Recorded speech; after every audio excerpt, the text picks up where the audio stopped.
Coach Winklejohn. Do you guys know who that is? You'll hear about Greg Jackson all the time. Jackson Wink. Coach Winklejohn is the Wink of Jackson Wink. He's one of the original coaches at that factory. I mean, it's an MMA who's who out there in Albuquerque. But every time you hear about Coach Greg, there's also Coach Wink. Okay. So Coach Wink has weighed in on Jon Jones a number of times. And through the revolving door that has been Jon Jones's coaching staff, Coach Wink is a constant. He's a great guy to listen to if you're curious about information on Jon Jones, because Coach Wink usually has it. I don't believe Coach Wink is an influencer. I don't think that Jon comes to Coach for his opinion, and that the weight of what Coach Wink says career-wise factors into what Jon is going to do. I think Coach Wink purely stays in the box of trainer. Throw the left hand, follow it with the right, turn your hip over on that kick, repeat, that type stuff, which is great.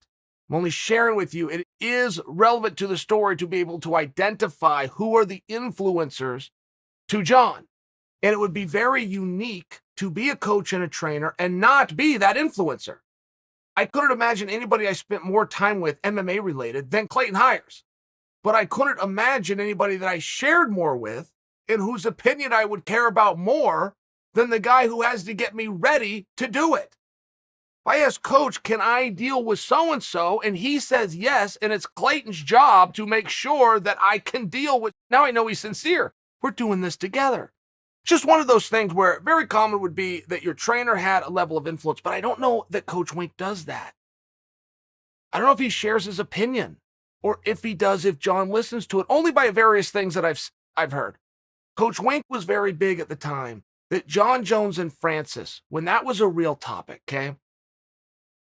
That would have been, I believe, if you have all the power, you can wave a magic wand over MMA. I believe that would have been the biggest match that the sport could possibly make. And if you're playing this, I've got all the power and it's just a dream fight anyway, that would have been competitive with St. Pierre versus Khabib. But by the time that we were hearing about Jones versus Francis, Jones had actually left the division. Francis actually captured the title. It was this perfect storm. And I think if I were to ask you guys, you got to go back in time. You got to remember how you thought back then, not right now. But I think I'm right. Jones versus Francis, even in a dream scenario, would have been the biggest fight that you could put together. We don't have it anymore, but I remember that time where Coach Wink was speaking out, and he said something along the lines of, you could pay them both $50 million and still make a bunch of money. I just remember hearing him say that. Because I remember storing away saying, okay, we don't have a critical thinker here. Like that is not how a business presentation would possibly be done. You would have to have something that you could actually turn to in terms of numbers to get you to the projection, to support the claim that you just made. And moreover, it's got to be sustainable. It can't be for one night only. So I'm going to have a multi-fight contract with this guy that down the road, regardless of the landscape, I still need to honor. I just stored it away. I just remember hearing him say it, and I tucked it away because Coach Wink has now come out and said that he could see Jon in the light heavyweight division. That he could see Jon coming back, and Coach Wink even juxtaposed this with Izzy Adesanya. Well, Jon doesn't want to fight Izzy anymore because Izzy's no longer the man. It would be Blachowicz. I share this because if it was anybody else, I could come out and tell you that Jon Jones is looking to go down and take on Jan Blachowicz. If any other trainer anywhere spoke up and shared something like this with the media about his pupil, it's because that's the direction they're turning their cannon and going. I think Coach Wink is just purely, I'm going to train you.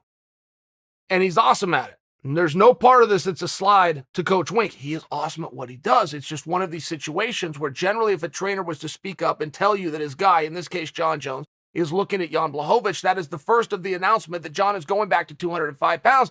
I would offer that you take this with caution when Coach Wink says it.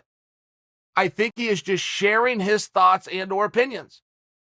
Perhaps Coach Wink is assessing his athlete who wanted to get to about 250 pounds, pull some of the fat off, weigh 240, look the right way, but weigh 240. Perhaps that experiment hasn't gone as well. And I'll tell you, might have been the first to call that. It's very hard to gain weight. Very, very hard to gain weight, particularly good weight. Anybody that puts on wants to gain muscle. You can't control within your body, your diet and or exercise, that you're only going to gain muscle. So you will just put on weight as a whole. You will consume massive amounts of calories. Let's say you got to a 250. Now you can go on a diet and pull that fat off, and what you have left over is the good gains. But I share it with you because gaining weight is tough, guys. I'm personalizing this too. I used to lose weight for my career. I started my freshman year at 115 pounds. And I swear to goodness, 115 is what cost me my season, not my opponents. But it got to the point where going into the state tournament, I had one goal, and it was to make weight. I remember thinking that, and I remember also knowing, even at 14 years old as a freshman, this isn't good. So I don't learn the lesson. I come back my sophomore year. I cut all the way down to 130 pounds. And it wasn't the competition that could stop me. It was that damn scale. Say, I'm never going to do this again. Fast forward, juniorship, but now I'm in my senior year. I'm at 185 pounds. I weigh soaking wet 174. But I'm learning the lesson, and I am never cutting weight again. The closest weight down was 172. Screw it. 2 pounds. I promised myself I would never cut weight again. So then I have to try to gain weight. And I just remember, my mother would make me chicken fried steaks every morning. And there was something called Ensure. And you guys will see these Ensures are still out there, but they're really good to get vitamins and nutrients. They're good in protein. You rip them open and drink. I used to drink 12 of those things a day. So I was 174 pounds. I'm trying to gain weight to get 185. Now I got to train 2 and 3 times a day because that was my practice schedule. I'm eating all of my mother's chicken fried steaks and gravy. I'm pounding these Ensures. And when the whole experiment is over, I've lost a pound and I'm 173. I went a pound the wrong direction.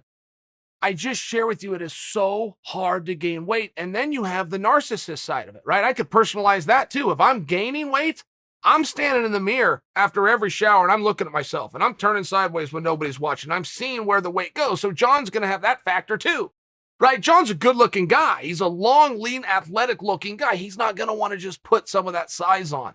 So I've always been interested in this experiment. I'm sharing with you based on very limited information. I have come to the conclusion that Coach Wink, who's a masterful trainer, is just training.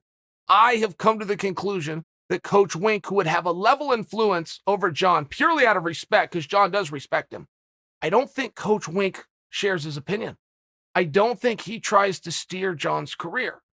So I don't know that when Coach Wink tells us that he could see John, his own pupil, back down at 205 pounds, I don't think he's coming to us with a level of pre-knowledge. I think he was just sharing a thought.